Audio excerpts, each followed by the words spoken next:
प्यारे बच्चों नमस्कार, कैसे हैं आप? उम्मीद करते हैं आप बेटर होंगे, आपकी पढ़ाई लिखाई बेहतर चल रहा होगा। तो भैया आपके बीच आज हाजिर हैं मैथ का तीसरा सेट लेकर। वो पूछा गया है आरआरबी एनटीपीसी 2025 जो ग्रेड लेवल का एग्जाम हुआ था 47 शिफ्ट में। वो पूछा गया था 5 जून 2025 शिफ्ट 1 शिफ्ट 3 का क्वेश्चन लेकर, है ना। मैथ का सबसे खतरनाक कंसेप्ट के साथ हाजिर है ये पहला क्वेश्चन आपके बीच में। उत्तर देने का प्रयास करेगा। इसको तो सारे विद्यार्थी जानते होंगे, लेकिन फंसने का बहुत सा विद्यार्थी को डर होगा कैलकुलेशन में, है ना। तो इसका कैलकुलेशन आसान करने के लिए क्या कर सकते हैं आप? यहाँ पे ध्यान दीजिए, हमसे क्या पूछा गया है भैया? तो कहता है मीन यानी कि माध्य निकाल दो। माध्य का फॉर्मूला ए टू जेड विद्यार्थी जानता है। क्या जानता है भैया? सिग्मा एफ एक्स बटा सिग्मा का एफ, ये तो सब जानते हैं। यानी कि ब्रह्मांडता और चर का गुणनफल का योग में ब्रह्मांडता का योग से भागा दोगे, माध्य निकल जाएगा। अब यहाँ पे ये दोनों को गुना करोगे, ये दोनों को गुना, सबका गुना करके जोड़ोगे तो अच्छा खासा टाइम लगने वाला है। तो क्या करोगे इसको बनाने के लिए दोस्त? तो कुछ नहीं करना, आप इसको क्या इकाई अंक पे काम किया जा सकता है। यानी ये दोनों को गुना करोगे तो गुणनफल जो आएगा उसका अंतिम अंक क्या आएगा? नतीजा 27 यानी कि 7 आएगा। इस बात से सहमत हो कि नहीं? उसी ढंग से प्लस करोगे, ये दोनों को गुना करोगे तो इसका अंतिम अंक 2 आने वाला है। 6 दूनी 12 यानी कि 2 आने वाला है। क्लियर है यहाँ तक? आगे बढ़ो, ये दोनों गुना करोगे तो अंतिम में क्या आने वाला भैया? तो 0 आने वाला है। उसी ढंग से आगे बढ़ोगे तो ये दोनों गुना करोगे, जो भी संख्या आएगा उसका अंतिम में 963 यानी कि 3 आने वाला है। इस ढंग से यहाँ पे गुना करोगे तो जो भी संख्या उसका अंत में 0 आने वाला है। इतना तो आप कर ही सकते हो ना। अब यहाँ पे देखो, ब्रह्मांडता का योग निकालोगे तो सिर्फ इकाई अंक निकालो ना। तो 3 2 5 9 5 14 यानी कि 4 4 7 11 यानी कि 1 1 0 1। क्या आएगा भैया? 1 आएगा। इसको हल करोगे तो 7 2 9 3 12 यानी कि अंतिम अंक 2। इसका क्या आएगा भैया? 1। अब आप ही बताओ कि ये 1 में कितना से गुना करे जाए, है ना। यानी ई वाला को इसे जब काटोगे तो जो संख्या आएगा उसका अंतिम अंक क्या आएगा? क्या तुम नहीं बता सकते हो? कहोगे सर 1 है ऊपर 2 है, यानी कि अंतिम अंक इसका 2 होना चाहिए, तो 2 गुना 1 करेंगे तो 2 आ जाएगा। यानी जो भी इसको काटने के बाद संख्या आएगा उसका अंतिम अंक क्या आएगा? 2 आएगा। इकाई अंक क्या आएगा? 2 आएगा। क्या आएगा? 2 आएगा। 2 वाला ऑप्शन में देखो तो ए नहीं, ए नहीं, ए नहीं, ये आपका प्रश्न का आंसर हो जाएगा। तो इस ढंग से इसको उड़ा सकता था, है ना। ऐसे और भी आपके पास तरीका है, कैलकुलेशन भी आप कर सकते हो आपके पास अगर वक्त है तो। ठीक है भैया, आगे बढ़े। चलो आगे बढ़ते हैं अगले क्वेश्चन की ओर, और इसको देखने का हम प्रयास करते हैं कि ये क्वेश्चन क्या कहता है। ये कहीं ना कहीं हाउस ऑफ पाइप का क्वेश्चन है, जो आपको मैथ का पहला सेट में भी क्वेश्चन आ चुका था। नहीं, इसी शिफ्ट में कहता है दो पाइप ए और बी। लो भैया, ए है ए और भैया ए आपका है बी पाइप। 7800 लीटर की टंकी को, कितना का भैया? 7800 लीटर का टंकी है। 7800 लीटर का टंकी है को भरने में क्रमशः 12 घंटा और 10 घंटा लेता है। यानी ये 12 घंटा में भर देता है और ये भैया 10 घंटा में भर देता है।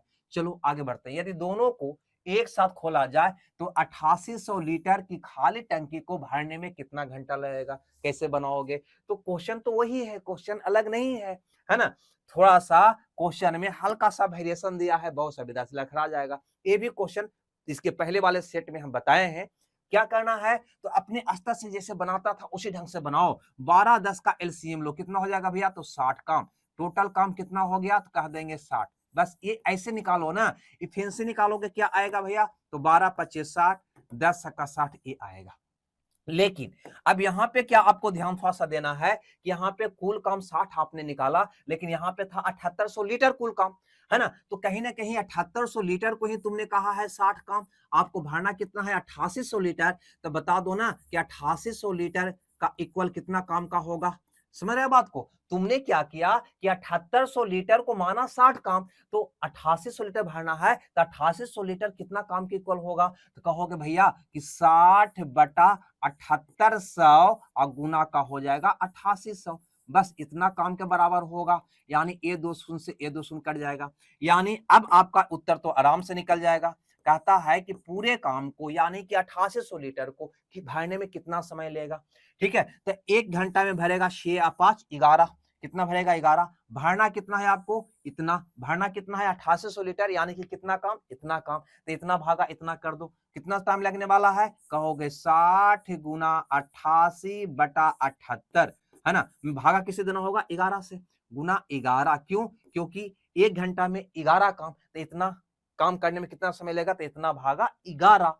अब इसको काटोगे भैया तो 8 बार में काटा जाएगा, है ना। और ये भी कटेगा, 63 का 78 कटेगा, क्या कहोगे जी? ये आ गया 10, यानी 80 बटा 13 आपका प्रश्न का उत्तर होगा। क्या कोई ऑप्शन में है तो टिकआउट मार दो, और नहीं है तो हरे कृष्णा हरे राम जप लो। आगे बढ़े, इस क्वेश्चन को देखते हैं, question number 3 time and distance का क्वेश्चन है और ऐसा सेम क्वेश्चन मैथ सेट 2 में मैंने बताया है तरीका। यहाँ पे ज्यादा डीप हम जाने का प्रयास नहीं करेंगे, यहाँ पे आपको सिर्फ हम समझा देते हैं कैसे शॉर्ट में इसको बनाया जाता है ना। यहाँ पे गौर करिएगा, कहता है कि टैक्सी स्टैंड से दो कैब्स 54 किलोमीटर प्रति घंटा की गति से 29 मिनट के अंतराल पे खुलती है। एक आदमी जो विपरीत दिशा में आ रहा है वह 12 मिनट के अंतराल पर कैब से मिलता है, तो उस आदमी की गति क्या होगा। देखो हल्का सा समझा देते हैं, अगर नहीं समझ में आवे तो हम मैथ सेट 2 देख लेना, उसमें बहुत बारीकी से समझाए हैं। यहाँ पे गौर करो, ये हमारा टैक्सी है ना, ये टैक्सी यहां से खुली और कितना मिनट चला तो 29 मिनट। 29 मिनट चला होगा तो यहाँ पहुंच गया होगा, तब जाकर यहाँ से एक टैक्सी और खुला होगा, है ना। फिर ये टैक्सी यहाँ पे पहुंच गया होगा 29 मिनट चलकर, यानी 29 मिनट ये चल रहा है, 29 मिनट चल रहा है, तब दूसरा टैक्सी खुल रहा है, ये भी 29 मिनट चल रहा है, तब दूसरा टैक्सी खुल रहा है। ये इसका कहने का मतलब है। अब आगे क्या कहता है ये क्वेश्चन में, गौर से समझना। यहाँ पे कहता है एक आदमी जो विपरीत दिशा से आ रहा है वह 12 मिनट के अंतराल पर ये टैक्सी से मिलती है, कैब से मिलती है। सोचो अगर बाई चांस व्यक्ति पहली बार यहाँ पे मिला, इधर की ओर आ रहा है ना, इधर की ओर जा रहा है, यहाँ पे मिला, तो जब यहाँ पे मिला तो स्वाभाविक है 12 मिनट के अंतराल पर दूसरा कैब से मिलेगा, यानी यहां से यहां ये पहुंचा होगा 12 मिनट, 12 मिनट में, 12 मिनट में यहां से यहां पहुंचा होगा, है ना। यहाँ पे ये टैक्सी भी तो इधर क्यों चल रहा है, ये टैक्सी भी यहां से चलकर यहाँ पे आ गया होगा और यहाँ पे दोनों मिलन किया होगा, मिला होगा। बात आ रही है समझ में, यानी ये टैक्सी भी 12 मिनट यहां से चला होगा तो यहाँ पे पहुंचा होगा और यहाँ पे क्या होगा, मिला होगा। अब थोड़ा सा यहीं पे आपका ट्विस्ट है, करना क्या है कि यहां से यहां का जो दूरी हुआ ये तय कर रहा है व्यक्ति 12 मिनट में और टैक्सी तय कर रहा है 29 - 12 यानी कि 7 यानी कि 17 मिनट में। कितना है भैया, 17 मिनट में। बस यहीं पे हो गया, यानी कि टैक्सी 17 मिनट में जितना दूरी तय करता है उतना ही दूरी व्यक्ति 12 मिनट में तय करता है। इसको ऐसे कह सकते हो कि 12 मिनट में व्यक्ति द्वारा तय दूरी, व्यक्ति द्वारा जो तय दूरी होगा ना वही तय दूरी होगा 17 मिनट में, 17 मिनट में कैब्स द्वारा तय दूरी के। बस ये बात अगर समझ में आ गया तो आराम से निकाल लोगे। अब यहां से हम बनाने का प्रयास करते हैं। अगर ये आदमी की गति पूछ रहा है, आदमी की चाल को अगर 1 किलोमीटर प्रति घंटा तुम मान लेते हो तो 12 मिनट में आदमी कितना चलेगा भैया, तो 4 गुना समय यानी कि 1 गुना 12। ठीक है भैया, उसी ढंग से व्यक्ति टैक्सी का चाल यहाँ पे 54 दे रखा है, तो 17 मिनट में टैक्सी कितना चला होगा, कहोगे 4 गुना समय यानी कि 54 गुना 17, 54 गुना क्या हो जाएगा भैया, कहोगे 17। चूंकि दोनों समय मिनट में है तो किलोमीटर प्रति घंटा में बदलने की हमें कोई आवश्यकता नहीं है। क्या अब x का मान निकाल लोगे, कहोगे जी निकाल लेंगे। यहाँ पे कहेंगे है ना, 2 छक्का 12 और 9 छक्का 54, 17 53 से 153/2 यानी कि 7 दूनी 14, इतना आ जाएगा 76.5 जो ऑप्शन सी में है ना। ये क्वेश्चन टाइम एंड डिस्टेंस का है, जो तुम पढ़ा होगा, आपके सर पढ़ाए होंगे। ऐसे तो मेरी असाइनमेंट में जो क्वेश्चन बहुत फेवरेट क्वेश्चन है कि एक स्थान पे ध्वनि हो रही है, आवाज हो रही है, बम फट रहा है, कोई व्यक्ति जो आवाज की ओर आ रहा है, ध्वनि की ओर इधर ही आ रहा है, वह इससे इतना मिनट के अंतर पर मिलता है ना। इस टाइप का क्वेश्चन ये है। खैर जो भी हो, आगे बढ़ते हैं और अगले क्वेश्चन की ओर कदम बढ़ाकर देखते हैं कि अगला क्वेश्चन हमें क्या कह रहा है। बहुत मजेदार क्वेश्चन है दोस्त, ये क्वेश्चन नंबर 4 नहीं कहता है यदि किसी पलंग का विक्रय मूल्य प्रारंभिक मूल्य की 2 गुना है और लाभ प्रतिशत प्रारंभिक मूल्य का 10 गुना है तो प्रारंभिक लाभ ज्ञात करें। देखो यहाँ पे बहुत मजे में क्वेश्चन कह रहा है, क्या कह रहा है भैया कि विक्रय मूल्य जो है ना, पहिलका विक्रय मूल्य का 2 गुना है। पहिलका विक्रय मूल्य अगर भैया एसपी है तो अब जो विक्रय मूल्य है ना वो कितना है, 2 है, 2 है। आई बात समझ में या नहीं आई इस बात समझ में। कहता है कि विक्रय मूल्य जो है प्रारंभिक मूल्य का 2 गुना है, यानी पहले का विक्रय मूल्य अगर x है तो अब वाला विक्रय मूल्य 2x है। हम x ना मार के विक्रय मूल्य एसपी ही मान लिए। इसको कोई दिक्कत है आपको तो बोल ना दो, आपत्ति है तो बता दो।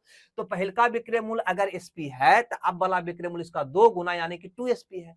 यहाँ पे बोलता है कि लाभ प्रारंभिक मूल्य का 10 गुना है, यानी लाभ के बारे में बोला कि पहले का लाभ अगर p है, प्रॉफिट मींस p, पहले का लाभ अगर p है तो अब अब वाला लाभ क्या है 10 गुना यानी कि 10p है। यहां तक किन्हीं को दिक्कत?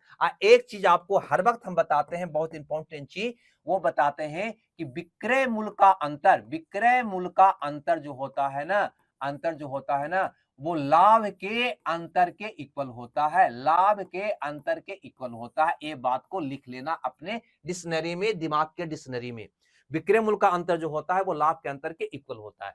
बताओ तो ये विक्रय मूल्य का अंतर, पहले का विक्रय मूल्य ये है, अब वाला विक्रय मूल्य है, तो इसका अंतर कितना हुआ? तो 2sp माइनस sp यानी कि sp हुआ विक्रय मूल्य का अंतर। बराबर किसका होगा? लाभ के अंतर के। लाभ का अंतर कितना हुआ दोस्त? तो 10p माइनस p यानी कि 9p होगा, है ना। यानी कि अगर इससे निकालोगे sp और p का अनुपात, कहोगे 9:1। विक्रय मूल्य लाभ का अनुपात हो जाएगा 9:1। अगर 9 में बेचा 1 का फायदा, तो भैया क्रय मूल्य भी तो निकल जाएगा 9 - 1 यानी कि 8। आपको और क्या चाहिए, है ना। क्रय मूल्य 8, लाभ 1, विक्रय मूल्य 9, जो भी निकालना है निकालना दो। आपको निकालना है दोस्त यहाँ पे प्रतिशत का लाभ। प्रतिशत लाभ कितना का हुआ? तो कहोगे भैया लाभ हो रहा है 1 रुपया का, लाभ हो रहा है यहाँ पे 1 रुपया का, और क्रय मूल्य है 8, तो 1/8 गुना 100% का लाभ हुआ। काटोगे 2 चौ 8, 25 चौ 100 यानी 12.5% का लाभ हुआ, जो ऑप्शन कहीं ना कहीं सी में है।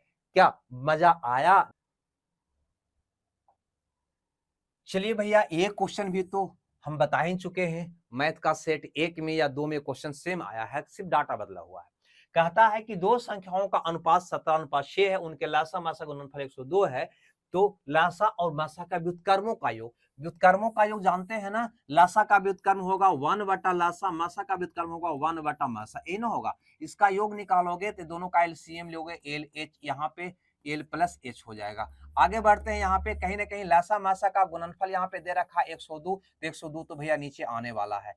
ऊपर में क्या आएगा हमें अभी पता नहीं, लेकिन एक नजर पहले ऑप्शन पे डाल लेते हैं। 102 किसी के हर में आपको दिखाई दे रहा है? जी यहाँ पे दिखाई दे रहा है, बाकी किसी में नहीं दिखाई दे रहा। तो क्या ऑप्शन सी मेरा हो जाएगा? कहेंगे जी बिल्कुल हो जाएगा। लेकिन अगर ऑप्शन से काम नहीं बनता तो क्या करते भैया? तो बनाने का तरीका भी होनी चाहिए।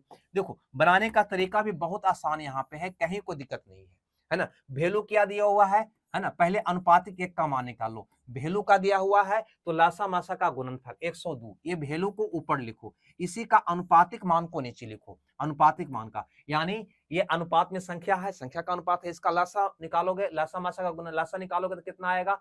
कहोगे इसका लासा सब निकालेंगे ना, इसका लासा निकालेंगे तो 102 आएगा, आएगा कि नहीं? और इसका मासा निकालेंगे, मासा निकालेंगे तो भैया 1 आएगा, आएगा ना। तो हमको लासा मासा गुणनफल दिया हुआ है, तो ये दोनों गुणनफल कितना होगा? तो 102 गुना 1 यानी कि 102 ही होने वाला है। ऐसी का वर्गमूल निकालते हो वही अनुपातिक 1 का मान दे देता है, यानी अनुपातिक 1 का मान कितना आ गया भैया? तो 1 आ गया।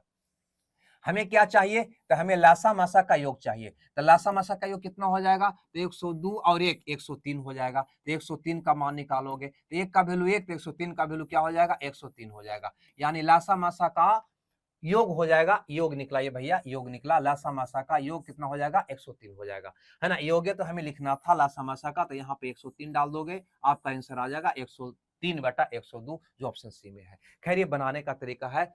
आगे देखते हैं क्वेश्चन नंबर 6 को। ये हमारा स्क्रीन पर है क्वेश्चन नंबर 6। इसको कैसे बनाओगे?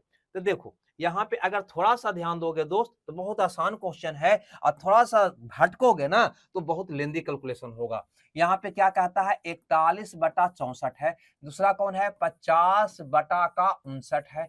तीसरा कौन है? 26/90 है। अगला कौन है?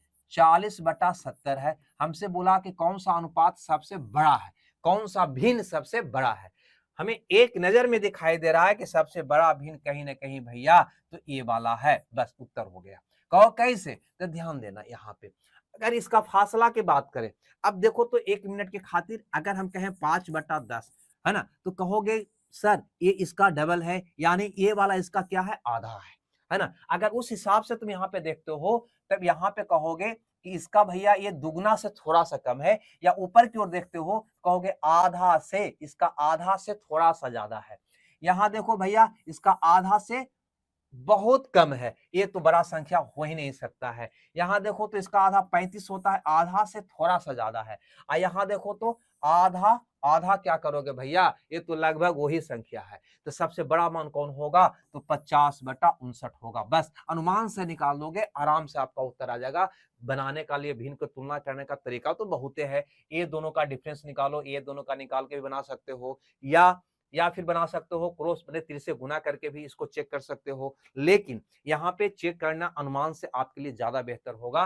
देखने से ही पता चल रहा है कि इसका लगभग ये आधा है, लगभग ये आधा है, लगभग ये आधा है, यानी कि 0.5 से, है ना, थोड़ा सा ज्यादा है, सब थोड़ा सा ज्यादा है। ये वाला देखो तो आधा से ज्यादा है, ये तो लगता है कि 3/4 से भी ज्यादा है ना, यानी 0.75 से भी ये क्या होगा, ज्यादा होगा। समझ रहे हो बात को। तो बस इसके आधार पे सबसे बड़ा भिन्न कौन होगा, तो ये होगा। आगे बढ़ते हैं, नहीं समझ में आया तो फिर अपने अस्तर से एक बार दिमाग लगाना, समझ में आ जाएगा। यहाँ पे देखो तो ऊपर कर दे थोड़ा सा इसको, हाँ ऊपर कर देते हैं ताकि जगह मिल जाए बताने का। यहाँ पे गौर करिएगा, ज्यामिति क्वेश्चन ABCD के समानांतर है। हाँ भैया, ए हमारा AB हो गया, लो AB हो गया, और ए हमारा CD हो गया, लो भैया ए हमारा CD हो गया। आगे बोलता है कि ए के ट्रांसवर्स मतलब तिर्यक रेखा PQAB और CD को क्रमशः E और F पर काटा है, यानी एक तिर्यक रेखा है जो इसको E और F पर भैया काट रहा है, PQ तिर्यक रेखा का नाम है। ठीक है, आगे बढ़ो। और कोण पीईबी 59 डिग्री, पीईबी यानी ए वाला कोण दे रखा है 59 डिग्री। आगे बढ़ो, जी ए बी और सी डी के बीच एक बिंदु है, ए बी और सी डी के बीच एक बिंदु कौन है भैया, तो कह दो जी है, ठीक, जी है, जिससे बीईजी 50 डिग्री, बीईजी यानी इसको भी मिलाओ, बीईजी ए वाला कितना हो जाता है भैया 50 डिग्री, और जी एफ ई यानी इसको मिलाओ, जी एफ ई ए वाला एंगल हो जाता है 33 डिग्री।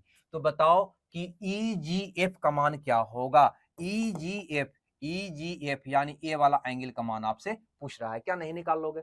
सबसे पहले बताओ कि ये पूरा कोण रेखिक का कोण है, इसका योग 180 होना चाहिए। तो अगर तुम 180 में से, है ना, ए दोनों को जोड़ कर घटा दो, यानी 109 को घटा दो, कितना आ जाएगा, 10 में से 9 गया 1, 71 डिग्री। ए वाला कोण 71 होगा, क्या कहोगे जी, ए वाला कोण 71 होगा या नहीं होगा, देखो तो वहां पे।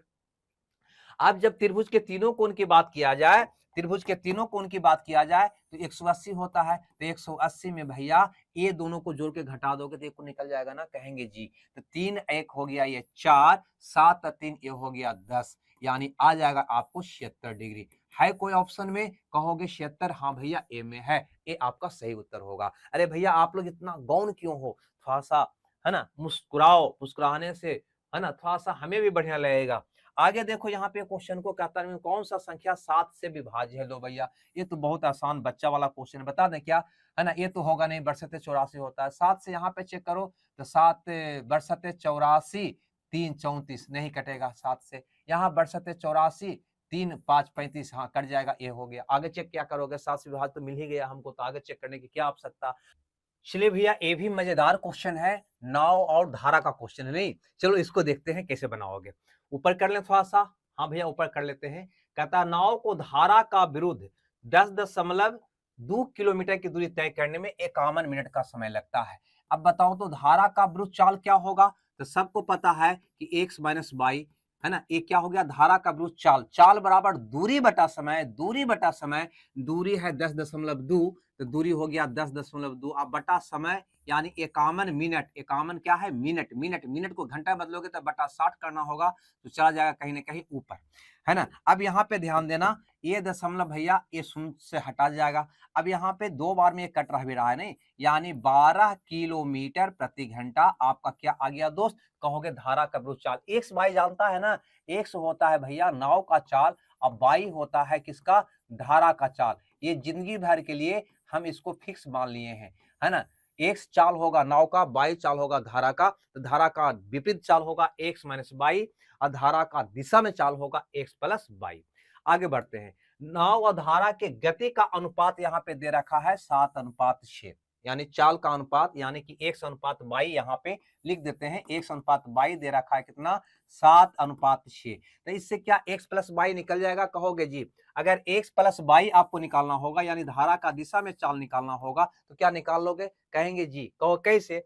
तो देखो x माइनस वाई का मान 12 है, यानी कि 7 में से गया अनुपातिक 1, यहां लिख दें अनुपातिक 1 का मान क्या दे रखा है भैया, अनुपातिक 1 का मान क्या दे रखा है 12।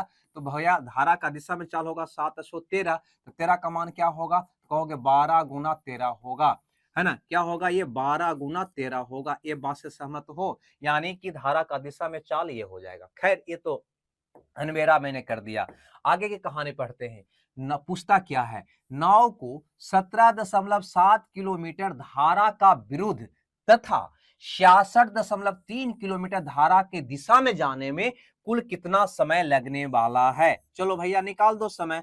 समय बराबर दूरी बटा चाल, तो धारा का विरुद्ध जा रहा है 17.7 किलोमीटर, दूरी हो गया 17.7 किलोमीटर, धारा का विरुद्ध है, तो धारा का विरुद्ध चाल कितना है, तो 12, इतना बटा क्या हो जाएगा 12, क्योंकि समय बड़ा दूरी बटा चाल होता है, प्लस धारा का दिशा में भी चल रहा है कितना दूरी, कहोगे 66.3 किलोमीटर, और धारा का दिशा में चाल कितना निकाला है, कहोगे 12 गुना 13, ये मेरा चाल है।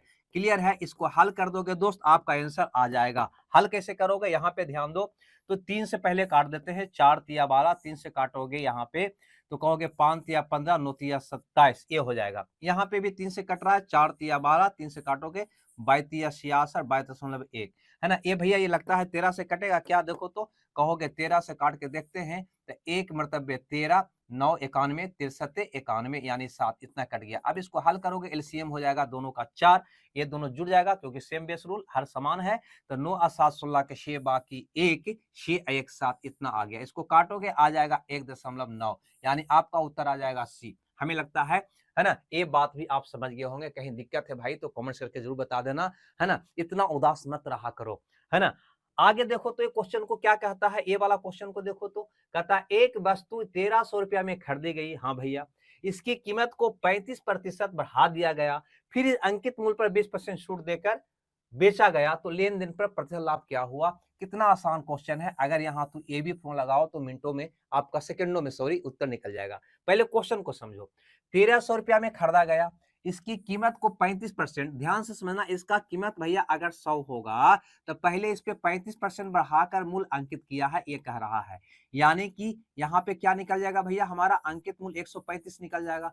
फिर आगे बोलता है कि फिर अंकित मूल्य पर 20% का डिस्काउंट देकर बेच देता है, यानी इस पर 20% का भैया यहाँ पे क्या किया, डिस्काउंट, इसको क्या किया, यहाँ पे बेच दिया, यानी 135 का सामान 80% पर बेच दिया, 80/100 इतना बेच दिया, है ना। तो ऐसे भी बना सकते हो, लेकिन थोड़ा सा अगर यहाँ पे ध्यान दिया होता, आप थोड़ा सा ध्यान दिया होता, तो जो भी मूल्य था उसमें पहले 35% का वृद्धि हुआ, फिर 20% का कमी हुआ, ये वृद्धि कमी होने के बाद यानी 2 बार परिवर्तन होने के बाद मूल्य में क्या परिवर्तन हुआ, वही तो लाभ और प्रतिशत हुआ, यानी हमें प्रतिशत लाभ निकालना है ना, तो यहाँ पे कुछ नहीं करना होता, हमें ए बी फॉर्मूला लगा देना होता, आपका उत्तर निकल जाता, है ना। पहले 35% की वृद्धि हुआ तो +35, फिर 20% की कमी, डिस्काउंट दिया, है ना, तो -20 प्लस माइनस माइनस 35 गुना 20 कितना होगा 700/100, यानी कि 7, आपका उत्तर आ जाएगा 8%, है ना। यही मेरा आंसर होगा, ठीक है। इतना ही में आपका उत्तर निकल गया होता अगर आप बढ़िया से इसको देखे होते तो। लेकिन अगर कोई विद्यार्थी को ये दिमाग काम क्लिक नहीं कर सकता है एग्जाम हॉल में, ये भी क्लिक कर सकता है, ऐसा क्लिक करता तब भी आप बना सकता था। कैसे बनाता है, यहाँ पे ध्यान दो, हम बता रहे हैं आपको। ये शून्य से भैया ये शून्य कटेगा, 5 दूनी 10, 4 दूनी 8, यहाँ पे ये कट जाएगा, है ना, 5 दूनी 10, 7, इतना, यानी हमको इससे कोई मतलब नहीं, क्योंकि लाभ पूछा है, लाभ क्रय मूल्य विक्रय मूल्य पर देखा जाता है, यानी 100 रुपया क्रय मूल्य हो गया, विक्रय मूल्य कितना हो गया, तो 728 के 8 बाकी 2, 4 में 8 होता 108 रुपया। हमें लाभ कितना का हुआ, तो कहोगे 100 का सामान 108 में बेचा, यानी 8% का लाभ हुआ। 8% क्यों भैया, क्योंकि 100 में लाभ हो रहा है, 100 में जो कुछ होता है उसको तो प्रतिशत तो हम कहते हैं, है ना। तो ऐसे भी बना सकता था तुम, आपको बनाने का तरीका ए भी हो सकता था, आपका बनाने का तरीका ए भी हो सकता था, जो भी आपका तरीका हाथ आ जाए एग्जाम में उससे धर के लगा दो बस, और क्या। अगला क्वेश्चन देखो यहाँ पे ए वाला को, ये क्वेश्चन कहता है सरल ब्याज यानी कि साधारण ब्याज पर कोई धनराशि 5 वर्षों में, है ना, 2 गुनी हो जाती है, तो वार्षिक ब्याज का दर क्या है। देखो अगर 100 रुपया आपका अमाउंट मूलधन है, तो कहता है ये क्वेश्चन कि 5 वर्ष में यह जो है धन बढ़कर 2 गुना यानी कि 200 रुपया हो जाता है, तो भैया दर हमको बता दो। आप सिंपल सा फंडा अपनावो, है ना। अगर यहाँ पे ए साई निकालने की बात हो तो 100 रुपया आपका मूलधन था, 200 रुपया हो गया, यानी कितना बढ़ा 100, यानी कि ब्याज कितना हो गया दोस्त 100 रुपया हो गया। यहाँ तक कोई दिक्कत? हमसे क्या पूछा है? कहोगे सर हमसे दर पूछा है। दर क्या होता है? तो दर होता है 1 वर्ष में 100 रुपये का ब्याज होता है। अब देखो तो 100 रुपये का ब्याज होता है, तो 100 रुपया का ब्याज तो तुम निकाल ही चुका है, आपको सिर्फ 1 वर्ष का निकालना है ना, 1 वर्ष का निकाल लोगे आपका दर निकल जाएगा। तो भैया ये 5 वर्ष का ब्याज है 100 रुपया, तो 1 वर्ष का ब्याज हुआ 20 रुपया, है ना, यानी कि 20% दर हो गया। अरे भैया 5 वर्ष का ब्याज है 100 रुपया, तो 1 वर्ष का कितना होगा 100 भागा 5 यानी कि 20, है ना, यही आपका दर हो गया 20%। आई बात समझ में? नहीं आया तो कोई बात नहीं, अगला क्वेश्चन देखकर संतोष करो। और क्या कर सकते हो भैया, है ना, ये सिंप्लीफिकेशन का क्वेश्चन बहुत इजी सा क्वेश्चन है, इसको भी देखो लगा देते हैं हम, है ना। पहले छोटकी कोष्ठ की क्रिया करोगे तो 9 और 2 11 हो जाएगा, है ना। यहाँ पे 8 5 13 है, तो 13 में से 11 जाएगा, कितना बचेगा भैया? तो 2 बच जाएगा, है ना। यहाँ पे देखो 7 7 14 है, 14 में से 2 जाएगा, 12 बच जाएगा। 8/4 गुना 12 करोगे दोस्त, तो ये आ जाएगा कितना? तो 3 यानी कि 24 आ जाएगा। अब 144 में 24 से भागा दोगे, कितना आ जाएगा? तुम खुद सोचो, क्या 6 आएगा? क्या कहोगे जी? 6 आएगा। आपका प्रश्न का उत्तर हो जाएगा सी। बस यही क्वेश्चन करना था। तो याद रखना, है ना, एग्जाम में सारे के सारे कैलकुलेशन बेस्ड क्वेश्चन नहीं होते, हार्ड क्वेश्चन नहीं होते, आसान इतना क्वेश्चन होता है जितना में आपको रिजल्ट हो सकती है, अगर उतना को तुम सही बना के आते हो तब। यहाँ पे कहता है एक लंबवत क्षण, है ना, एक क्षण है लंबवत यानी कि खड़ा, उसकी छाया जब भी बनेगा तो ऐसे बनेगा, है ना, ये इसकी छाया बन रहा है दोस्त। आइए, आपका लंबवत क्या है? क्षण है। छाया का अनुपात 2:12 है, यानी ये भैया 2 है तो ये √12 है, ये कह रहा है। ये कितना है? √12 है। तो सूर्य की ऊंचाई का कोण ज्ञात करें। सूर्य की ऊंचाई का कोण यानी कि ये वाला कोण आपसे पूछ रहा है ना। यहाँ पे सूर्य है तो इसका कोण पूछ रहा है आपसे, ये निकालना है। अगर थोड़ा सा ध्यान दोगे दोस्त यहाँ पे, है ना, तो ये 2 है, ये √12 है। √12 का मतलब क्या हो गया? 4 तिया 12, यानी कि 2 √3 हो गया। अगर ये दोनों का रेशियो निकालोगे, यानी कि 2/2 √3 करोगे ना, तो आपका आ जाएगा 1/√3, यानी यह वाला मान 1 हुआ तो ये वाला मान कितना होगा? √3 होगा। ऐसा तुम कह सकते हो। और आपको पता है कंडीशन समकोण त्रिभुज में कि अगर ये 1 होता है, √3 होता है, तो ये वाला मान 2 होता है, ये तो आप जानते ही हैं। 1 के सामने वाला जो एंगल होता है ना, वो 30 डिग्री होता है। √3 के सामने वाला एंगल कितना होता है? 60 होता है। ये 2 के सामने कितना होता है? 90 होता है। बस यही तो था। यही कोण तो आपसे पूछ रहा था 30 डिग्री, यानी कि आपका ऑप्शन कौन हो जाएगा? डी आपका सही हो जाएगा। छोटा भुजा के सामने का कोण छोटा, बड़ा भुजा के सामने का कोण बड़ा होता है। आई बात समझ में? तो कहो जी। नहीं आया तो कहो क्या कहोगे? हम भी भूल गए। चलो हम देखते हैं इस क्वेश्चन को। यहाँ पे कहता है क्वेश्चन यहाँ पे कि x - 1/x/10, तो x cube minus 1/x cube का मान निकालो। निकालने का बहुत सा तरीका आपके पास है, फार्मूला भी आप जानते होंगे कि n cube minus 3n, sorry plus 3n होता है, प्लस 3n, है ना। माइनस निकाल रहा था यहाँ प्लस, और प्लस निकाल रहा था यहाँ पे माइनस होता है। ठीक है, n का मान यहाँ पे कितना दे रखा है? 10, 10 का क्यूब हो जाएगा 1000 प्लस, है ना, 3 गुना 10 यानी कि 30, यानी कि 1030 आपका प्रश्न का उत्तर होगा। कोई ऑप्शन में है तो टिक आउट मार दो, यानी कि बी में है तो मैंने तो पहले ही मार दिया। आगे देखो अगला क्वेश्चन, ये वाला क्या कहता है भाई? तो एक रसोइया प्रति माह 8400 रुपया कमाता है और वह अपनी आय का 60% खर्च करता है दोस्त, यानी कि 40% बचाता है, तो वह एक चौथाई वर्ष में कितनी बचत करेगा? सबसे पहले ये बताओ कि प्रति माह उसका बचत कितना हुआ? कहोगे 8400 रुपया कमाता है और 60% खर्च कर देता है, यानी इसका 40% क्या करता है भैया? वो बचाता है। एक माह का बचत ये हुआ। हमसे क्या पूछा कि एक चौथाई वर्ष में, एक चौथाई वर्ष का मतलब क्या हुआ कि 12 महीने का 1/4 भाग में कितना वो बचाता है, यही मेरा उत्तर होगा। आ गई बात समझ में? एक महीना में इतना बचाया, तो एक वर्ष का यानी कि 12 महीने का एक चौथाई में कितना बचाएगा? 12 का एक चौथाई मैंने कर दिया। हल करोगे यहाँ पर दोस्त, ये आ जाएगा 3 बार में, ये 2 शून्य से 2 शून्य कट जाएगा, गुना करोगे 4 तिया 12, है ना, एगो जीरो तो बच जाएगा, एगो जीरो अंत में आएगा। ठीक है, तो 4 तिया 12, बच्चों 48 के 8, अंत में 80 आएगा। इसमें नहीं, इसमें नहीं, इसमें नहीं, इसमें है ना। आगे गुना करना भी आसान है, लेकिन हम सिर्फ अंतिम 2 डिजिट से ही उत्तर निकाल लेंगे। अगर निकल जाता है तो आगे कैलकुलेशन करके अपना समय नष्ट क्यों करना, है ना। इतना हम लोग का बेकार समय होता है, उसको कीमती में क्यों नष्ट करना, है ना। आगे देखो यहाँ पे ये वाला क्वेश्चन को, ये वाला क्या कहता है ना। ये क्वेश्चन तो बहुत डाटा भी आसान है। 1331 किसका घन होता है? तो कहोगे सर 11 का, है ना 11 का, यानी इसका घनमूल क्या होगा, कहोगे 11। इसका चौथा मूल यानी 4 गो में एगो निकालना है, 1 2 3 4 गो में से एगो निकालोगे तो एगो निकल जाएगा, शून्य खाली, गुना हो जाएगा 5/33। आगे यहाँ पे क्या दिया हुआ भैया 30, काटोगे तो 11 तिया 33, 3 से ये 10 बार में कट जाएगा, 10 से 10 कट जाएगा, 5 आपका प्रश्न का उत्तर होगा, जो ऑप्शन कहीं ना कहीं सी में है। आगे बढ़ जाते हैं सीधे, आसान क्वेश्चन था, ज्यादा समय नष्ट मत करो। कहता है 17 अक्षत ने इतना रुपया की राशि को 1 वर्ष के लिए 8% चक्रवृद्धि ब्याज पर अर्धवार्षिक संयोजन के साथ निवेश किया तो उसे प्राप्त कुल राशि का होगा। ध्यान से समझना, ये यहाँ पे कह रहा है कि 9,625 रुपया को, है ना, राशि को 1 वर्ष के लिए, कितना के लिए भैया, 1 वर्ष के लिए, 1 वर्ष के लिए, 1 वर्ष के लिए 8% वार्षिक चक्रवृद्धि ब्याज की दर से निवेश किया, है ना। अगर ब्याज का संयोजन अर्धवार्षिक हो, जो ही अर्धवार्षिक की बात आया दोस्त, आपको पता होना चाहिए ये तो वार्षिक होगा तो ये होगा ना, लेकिन अगर अर्धवार्षिक यानी कि अगर समाही होगा तो दर में 2 से भागा देते हो और समय में 2 से गुना करते हो, यही होता है ना, है ना। निवेश किया तो उसे कुल राशि यानी कि अमाउंट आपसे पूछा जा रहा है, अमाउंट आपसे पूछा जा रहा है, ठीक है। अगर ये निकालना है तो इसको भी निकालना बहुत आसान है, ऐसे तो कैलकुलेशन करोगे तो थोड़ा सा लंबा चौड़ा हो जाएगा, है ना, लेकिन थोड़ा सा अगर ध्यान दिया जाए, हल्का सा C9 लगा कर देखते हैं, यहाँ पे C9 लगा के देखते हैं। C9 हम लगाते हैं यहाँ पे, तो सबसे पहले तो इसका सिंगल निकालेंगे, 9 मतलब 0, 6 अदू 8 5 13 यानी कि 4 हो गया, कितना हो गया भैया, 4 हो गया, ठीक है।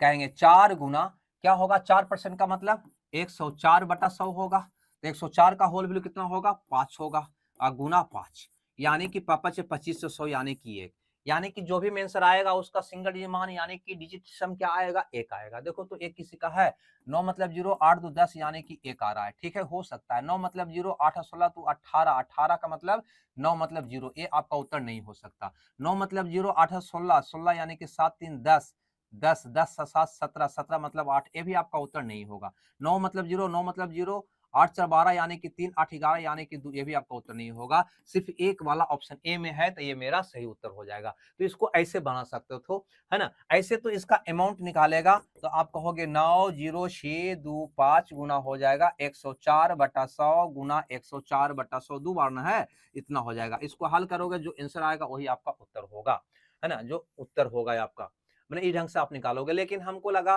कि इसका C9 हम निकाल लेते हैं, सिंगल डिजिट पर डिजिट सम पर निकालते हैं तो आसानी से निकल जाएगा। क्यों, क्योंकि 9 मतलब 0, 6 2 8 5 13 यानी कि ये 4 हो जाएगा दोस्त, 4 1 5 हो जाएगा दोस्त, ये भी 4 1 5 हो जाएगा दोस्त। अगर इसको और हल किया जाए तो हमारा आ जाएगा पापा से 25 से 100 यानी कि 1 हमें सिर्फ 1 का दिखाई दे रहा था, अतः मैंने उत्तर निकाल लिया। चलो और भी तरीका है बनाने का, एग्जाम में जो दिमाग में आ जाए बस उसी से आगे बढ़ जाओ, है ना। ये मत कहना कि सर इसको ऐसे भी बना सकते थे, हाँ आप सोचो जरूर, क्योंकि एग्जाम हॉल में होता क्या है, आप एग्जाम क्वेश्चन बनाने के लिए बैठते हैं, है ना, बस क्वेश्चन देखते हैं, उस समय क्वेश्चन दिमाग में किस ढंग से क्लिक किया उस पर डिपेंड करता है आपका कैलकुलेशन। समझ रहे हैं बात को, कितनों तरीका आप जानिए, लेकिन वहां पे क्या क्लिक कर रहा है वही मेथड वहां पे काम आने वाला है। अतः सारा मेथड मेरे पास होनी चाहिए। कहता है रॉबिन और वरुण मिलकर एक हॉल को 6 दिनों में रंग सकता है।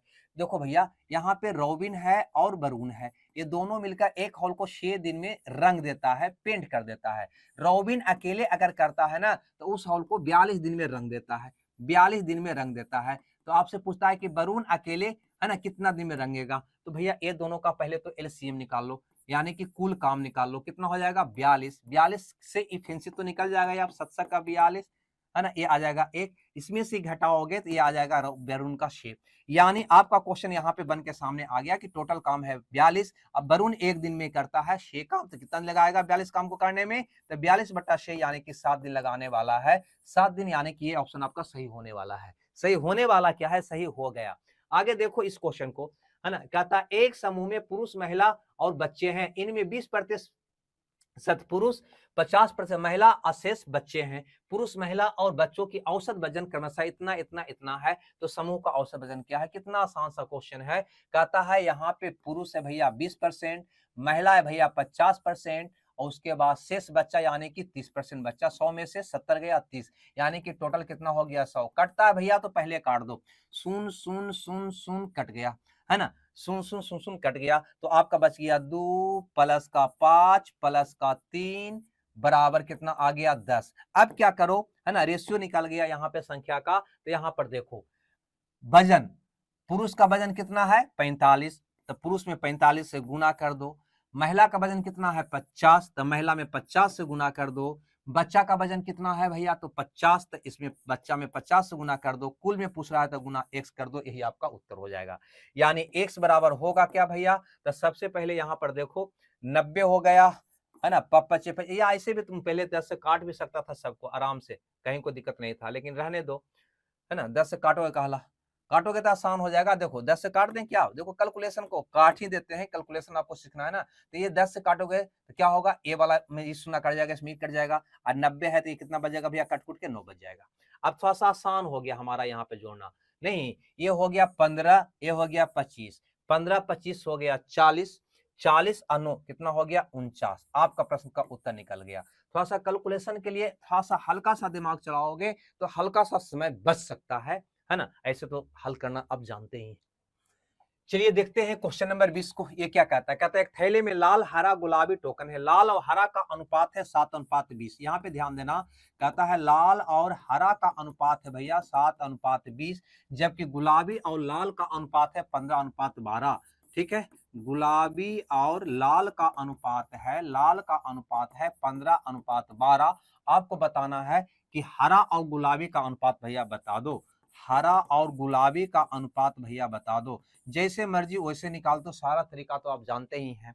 यहाँ पे कॉमन आपको दिखाई दे रहा होगा कौन भैया, तो कहोगे लाल आपका कॉमन है, यानी यहाँ पे 7 है, यहाँ पे 12 है, यानी 12 से इसमें गुना कर दो तो हरा निकल जाएगा, यानी 20 गुना का हो जाएगा 12। हमको निकालना है गुलाबी, यानी ई वाला से इसमें गुना कर दो तो कहोगे यहाँ पे 15 गुना का हो जाएगा 7। बस आपका उत्तर आ जाएगा 3 पचे 15 और 4 पचे 20, है ना। ये भी आ जाएगा 4 तिया 12, यानी 16:7 आपका प्रश्न का उत्तर होगा, यानी सी ऑप्शन आपका सही होगा। जैसे मर्जी वैसे बना दो, कहीं कोई दिक्कत नहीं है, और भी तरीका है बनाने का। आगे देखो इस क्वेश्चन को, ये क्वेश्चन क्या कहता है, आलोक गीता और सुरेश, चलो ऊपर कर लेते थोड़ा सा। यहाँ पे कहता है आलोक गीता और सुरेश क्रमशः इतना, ये आलोक है, ये गीता है भैया, आइए सुरेश है। कहता है 56,000 रुपया, कितना 56,000 रुपया, गीता जो है 52,000 रुपया, और सुरेश जो है 69,000 रुपया निवेश करके एक व्यापार शुरू किया। पार्टनरशिप का क्वेश्चन है। वर्ष के अंत में उसे कुल लाभ 76,700 होता है, कुल लाभ का 31% दान दे देता है, ध्यान से समझना। और दान देने के बाद जो शेष बचता है ना, उसको निवेश के अनुपात में तीनों बांट लेता है। तो सुरेश का हिस्सा क्या है, कहने का मतलब इसका यह है कि 76,700 रुपया में से 31% दान दे दिया, शेष जो बचा क्या लाभ, शेष लाभ जो बचा ना, शेष लाभ जो बचा कितना बचा, तो कहोगे 76,700 रुपया टोटल उसको लाभ हुआ था, उसका 31% दान दे दिया, तब बचा कितना 69%, यानी 69/100 बचा, ये 200 कट गया, है ना। ये जो बचा ना, इसी को तीनों तीनों कौन, आलोक गीता और सुरेश बांट लेता है। तब बताओ कि इसमें सुरेश का हिस्सा क्या होगा, ये मेरा क्वेश्चन है। चलिए यहाँ पे ध्यान देना, निवेश के अनुपात में बांटता है, तो सबसे पहले ये निवेश का अनुपात निकालो, 3 शून्य से 3 शून्य तो भैया गायब हो जाएगा। हमको निकालना है सुरेश का हिस्सा, नहीं सुरेश का हिस्सा। तो सुरेश का हिस्सा वैल्यू कितना है टोटल, है ना, जो बांटा जाने वाला राशि है वो वैल्यू क्या है, तो कहोगे 767 गुना 767 गुना कितना है 69, इतने रुपया को बांटना है तीनों में, किस अनुपात में, तो ये तीनों के अनुपात में, यानी ये तीनों का योग को नीचे लिखना होगा। कहोगे 6 2 8 9 17 के 7 बाकी 1, 7 5 12 5 17, यानी कि 177 हो गया। किसका हिस्सा निकालो, सुरेश का, तो सुरेश का हिस्सा कितना होगा भैया, कहोगे 69, तो गुना 69, ठीक है ना, अनुपात 69 है ना। अब जैसे चाहो अनुपात निकालना आप जानता होगा, इतना हमें पता है। अब यहाँ पे देखो आगे की कहानी क्या करना है, इसको काट कुट करना है। 7 से 14 1 15, यानी कि ये 3 बार में जा रहा है। 5 तिया 15, 9 तिया 27, 23 तिया 69, ये तो कट गया भैया, इससे कटेगा 9 तिया 27, हाँ भैया लगता है 13 बार में लगता है कट रहा है, देखो तो 13 5 65, हाँ बिल्कुल कट रहा है।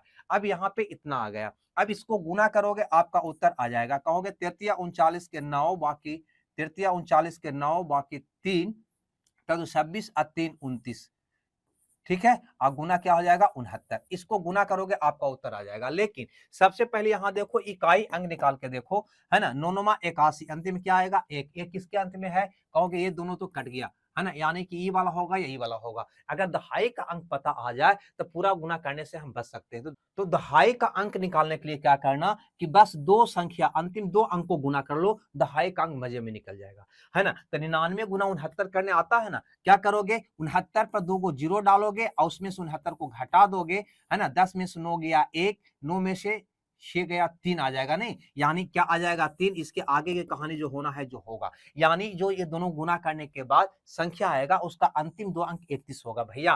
तो अंतिम दो अंक 31 इसका है क्या, नहीं, तो ये भी कट गया, आपका उत्तर कौन हो जाएगा, ए हो जाएगा। मैंने ये इसलिए बताया कि पूरा गुना करके भी उत्तर आप निकाल सकता था, कहीं कोई दिक्कत नहीं है, लेकिन दो अंक से भी आपका उत्तर आराम से मजे से निकल जाएगा। आगे बढ़ते हैं, अगले क्वेश्चन को यहाँ पे देखते हैं, और ये क्वेश्चन क्या कहता है इसको समझने का प्रयास करते हैं। एक परीक्षा में 5 छात्र द्वारा 5 विद्यार्थी द्वारा अंकों की सूची इस प्रकार है। तो अंकों का प्रास यानी कि, है ना, महत्तम चर मान माइनस न्यूनतम चर मान, यही ना प्रास कहलाता है, रेंज कहलाता है ना। यानी जो दिया हुआ आंकड़ा उसमें सबसे बड़ा मान कौन है, तो कहोगे 80 है, और न्यूनतम मान कौन है, सबसे छोटा मान कौन है, कहोगे 45 है। इसी का अंतर तो रेंज होता है, परसेंट होता है। 10 में से 5 गया 5, 7 में से 4 गया 3, यानी 35 आपका प्रश्न का उत्तर होगा, जो ऑप्शन डी में है। ठीक है भाई, आगे देखो अगला क्वेश्चन यहाँ पे क्या कहता है, ए वाला कहता है एक शंकु के आधार का त्रिज्या, यहाँ पे गौर करना, एक शंकु है भैया ए वाला, है ना, ये शंकु है जिसकी आधार की त्रिज्या यहाँ पे दे रखा है कितना, आधार की त्रिज्या यहाँ पे 31 है, यानी ए वाला मान दे रखा है कितना 31। आगे बोलता है ऊंचाई 45 है, ऊंचाई यानी कि ए वाला, ए कितना दे रखा है दोस्त 45। इसमें पानी तब तक भरा जाता है जब तक कि इसका 2/3 भाग न भर जाए। पात्र में भरे पानी का आयतन ज्ञात कीजिए, यानी कहीं ना कहीं इसका आयतन निकालना है एक तरह से। आयतन क्या होता है, तो कहोगे शंकु का आयतन, तो 1/3 पाई आर स्क्वायर एच। लेकिन यहाँ पे ध्यान ये भी देना है कि सिर्फ 2/3 भाग भरा गया है, उसका आयतन पूछ रहा है, यानी ये पूरा हो गया ना, इसका 2/3 ही का निकालना है, तो 2/3 भी आपको करना होगा। अब यहाँ पे गौर करोगे, है ना, पाई के रूप में ही है, तो कोई बात नहीं, 1/3 पाई आर कितना होगा दोस्त, कहोगे 31 है, कहेंगे 31 गुना 31 होगा, है ना, गुना एच कितना है, कह दोगे 45, और गुना हो जाएगा 2/3, यही इसका आयतन हो जाएगा। 2/3 भाग का आयतन हमसे पूछ रहा था, तो 2/3 से मैंने गुना कर दिया। अब इसको काट कूट करोगे तो यहाँ पे आराम से निकल जाएगा, यहाँ पे 3 3 9 5 45 से कट जाएगा, यानी 5 दूनी 10, यानी 31 गुना 31 क्या होता है, 961 होता है, नहीं तो 961 गुना 10, 961 गुना 10 यानी कि ये हो जाएगा, और पाई हो जाएगा। क्या कोई ऑप्शन में है 9610 पाई, 9610 पाई सी में है, सी आपका सही उत्तर होगा। चलो 23 के बाद हम देखते हैं क्वेश्चन नंबर 24 को। ये 24 नंबर का क्वेश्चन कहता है एक विक्रेता ने 4 चॉकलेट 1 रुपये में बेची, 1 रुपये में बेची, यानी इसको कहने का मतलब ये हुआ कि 4 चॉकलेट का विक्रय मूल्य 1 रुपया हुआ, ये इसका कहने का मतलब है, जिससे उसे 100% का लाभ हुआ। लाभ इसका हो गया भैया 100% का।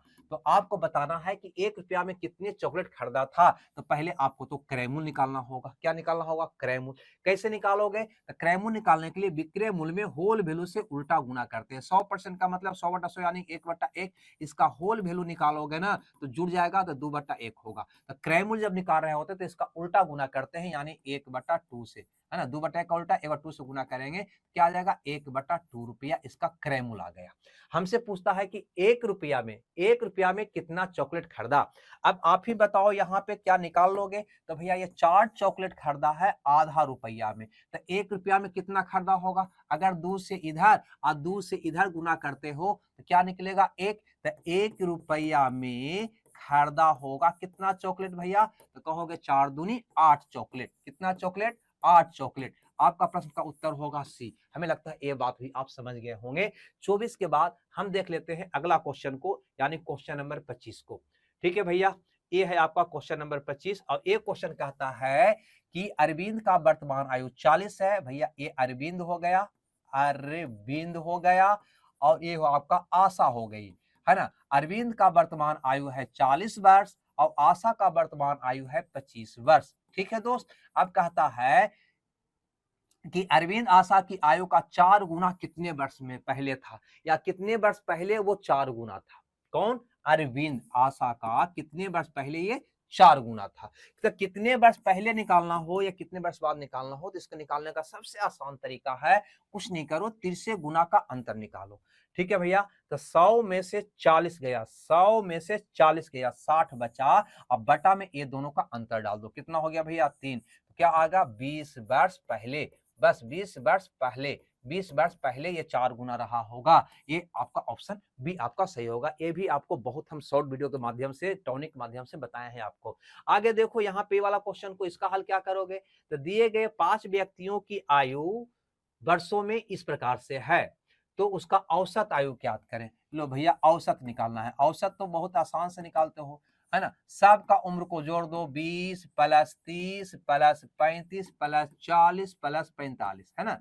ये नहीं है, ये ध्यान देना, 45 है। 1 2 3 4 5, अब 5 से क्या करोगे, भागा दे दोगे।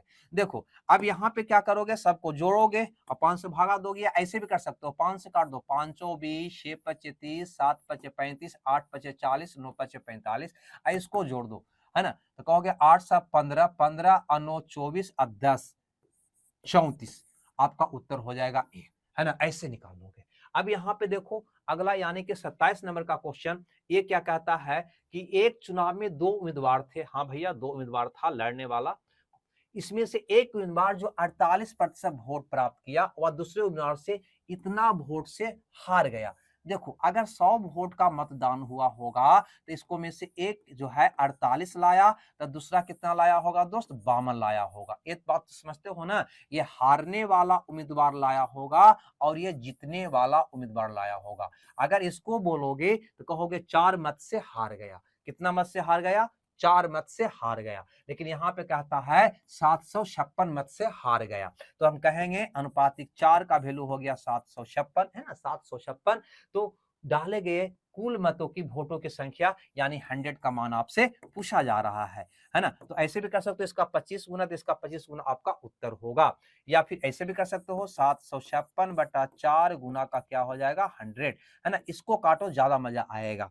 ठीक है, तो 19 18 72 और 9 4 36, यानी आ जाएगा 889 पर 00, आपका प्रश्न का उत्तर यानी डी ऑप्शन आपका सही हो जाएगा। अब देखो 27 के बाद क्वेश्चन नंबर 28 को, ये क्या कहता है, कहता है एक वृत्त में एक जीवा, एक वृत्त में, वृत्त बना ले पहले क्या, चलो भैया ये वृत्त बना लिए, वृत्त में एक जीवा की बात किया है। लो एक जीवा हो गया, एक जीवा की लंबाई 12 है। ये जीवा की लंबाई कितना है दोस्त, 12 है। और केंद्र से जीवा तक की लंबा दूरी 5 है, यानी ये केंद्र है तो यहां तक की दूरी कितना है, 5 है। आपको पता है ना, लंबा दूरी यानी कि लंब डाला गया होगा, तो आपको पता होने चाहिए, पता नहीं है तो, कि केंद्र से जीवा पर डाला गया लंब जीवा को समद्विभाजित करता है। यानी अगर ये 12 है तो ये 6 होगा, ये भी कितना होगा, 6 होगा। तो वृत्त की त्रिज्या क्या होगी, लो भैया ये वृत्त की त्रिज्या यानी इसकी मान आपसे पूछा जा रहा है। अब तो बहुत मजे में निकाल लोगे, ये 5 है भैया, ये 6 है। आपको फिर से इसको बना लूं, है ना, थोड़ा सा फिगर में गिजबी टाइप का लग रहा है, हमको मन नहीं भर रहा है भाई, है ना। तो चलो एक मैंने सर्कल बना लिया, यहाँ पे मैंने जीवा ले लिया, या केंद्र हो गया, केंद्र से जीवा पर लंब डाल दिया, है ना। ये 12 था तो कितना कितना हो गया, 6 हो गया। और लंबत लंबाई जो कितना है, 5 है। और हमसे ये त्रिज्या का मान पूछ रहा है, यही क्वेश्चन है। तो कहता है कि त्रिज्या बताओ, तो आर का मान क्या होगा, तो कहोगे अंडर रूट लंब स्क्वायर प्लस आधार स्क्वायर, यानी 5 का स्क्वायर 25 और प्लस 6 का स्क्वायर 36 हो जाएगा। इसको अब हल करोगे दोस्त तो आ जाएगा 6 5 11 के 1 बाकी 1 61 आ जाएगा। 61 का मतलब है ना, 8 8 64, 8 से कहीं ना कहीं कम होगा, और 8 8 64 8 से कम होगा और 7 से ज्यादा होगा, यानी 7 से ज्यादा 8 से कम वाला मान आपका कहीं ना कहीं होगा ए वाला मान। 8 7 के बीच में कौन मान है, कहो कि 8 से तो ये बड़ा है, 8 से बड़ा है, ये 7 से कम है, 8 7 के बीच में ए है, ये आपका सही उत्तर होगा। क्योंकि 7 और 8 के बीच में ही 61 का वर्गमूल होगा। आपको पता है 8 का वर्ग करते 64 ज्यादा हो जाता है, तो 7 8 के बीच में ही होना चाहिए। चलो ये था क्वेश्चन नंबर 28। अगर क्वेश्चन नंबर 29 की बात करें तो ये वाला है 29 नंबर का क्वेश्चन। ये ठोस धातु के गोले जिसकी त्रिज्या 10 सेंटीमीटर है को पिघलाकर 125 समान गोलों में ढाल दिया जाता है, तो मूल गोले के पृष्ठीय क्षेत्रफल का 6 छोटे गोले के कुल पृष्ठीय क्षेत्रफल से क्या अनुपात होगा। लो भैया बढ़िया सा क्वेश्चन है ना। यहाँ पे थोड़ा सा ध्यान देना। सबसे पहले यहाँ पे बात करें गोला का, मूल गोला का, मूल गोला का आयतन बराबर हो जाएगा 125 गुने, है ना, इससे जो छोटे छोटे गोले बनाया गया है उसका आयतन, छोटे गोले का आयतन होगा या नहीं होगा ये बताओ। क्योंकि हमें पता है जब भी कोई पिंड को, चाहे गोला हो, शंकु हो, बेलन हो, उसको पिघलाकर जब दूसरा वस्तु में बदला जाता है तो वैसे इन दोनों का आयतन बराबर होता है। तो ये बड़ा गोला को 125 छोटे गोले में बदला गया है, तो ये दोनों का आयतन समान होना चाहिए। अब अगर गोला का आयतन की फॉर्मूला की बात करें तो सबको पता है क्या होता है, कहोगे 4/3 पाई आर क्यू होता है। चलो तो निकालते हैं, 4/3 पाई आर क्यू, आर इसका दे रखा है कितना 10, तो 10 का क्यूब हो जाएगा। ठीक है दोस्त, बराबर 125 गुने छोटे गोले का आयतन क्या होगा 4/3 पाई आर क्यू, इसका हम आर मान लिए, है ना। पहले आर तो निकालना होगा ना, तब तो यहाँ पे एरिया निकालोगे।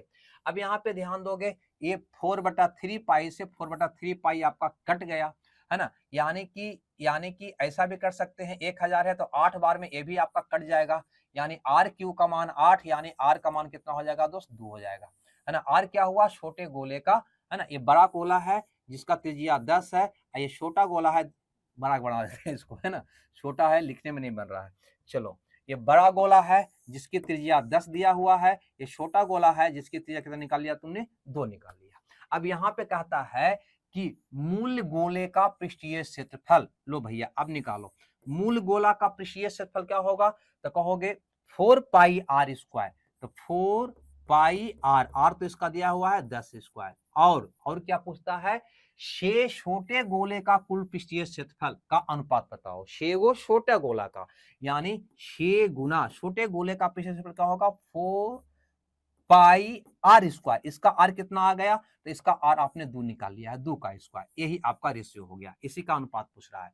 तो यहाँ पे 4 पाई से भैया 4 पाई तो आपको चल बसा दुनिया से, है ना, ये आपका आ गया 100, ये आ गया 6 गुना 4, काटो 25 चौके 100, यानी आ गया 25:6 आपका प्रश्न का उत्तर, जो बी पे है। हमें लगता है ये बात आप समझ गए होंगे। चलो लेंदी थोड़ा हो गया, कोई बात नहीं, है ना, अपने ढंग से उसको सुलझा लेना। कहता है किसी द्विघात समीकरण के मूलों का योग और गुणनफल इतना है, तो द्विघात समीकरण भैया बता दो। तो सबको पता है द्विघात समीकरण, है ना, जब मूलों का योग और गुणनफल दे दे तो द्विघात समीकरण क्या होता है, तो एक्स स्क्वायर माइनस मूलों का योग इंटू क्या होता है एक्स, प्लस मूलों का गुणनफल बराबर 0, यही द्विघात समीकरण होता है। चलो तो यहां से निकाल लो, तो एक्स स्क्वायर माइनस मूलों का योग कितना दे रखा है, तो कहोगे 4 माइनस 3√2 इंटू क्या होगा दोस्त एक्स, प्लस मूलों का गुणनफल कितना है -28, तो यहाँ पे प्लस माइनस क्या हो जाएगा दोस्त, कहोगे माइनस हो जाएगा, क्या हो जाएगा माइनस हो जाएगा। ठीक है, बराबर क्या हो जाएगा 0। देखो तो ऑप्शन में है, कहोगे x square minus 4 minus root, ये वाला होगा नहीं, x square minus 4 minus 3√2 x minus 28 बराबर 0। ठीक है, द्विघात समीकरण बराबर 0 होना चाहिए, द्विघात समीकरण कहा है तो बराबर 0 तो होना चाहिए दोस्त। ठीक है, ये वाला उत्तर हमारा सही होगा। तो ये सेशन का बस इतना ही क्वेश्चन था, हमने बताया। कैसा लगा कमेंट्स करके जरूर बताइएगा, क्योंकि बिना कमेंट्स के आगे गाड़ी बढ़ने वाला नहीं है। हमें दीजिए विदा, ओके बाय बाय।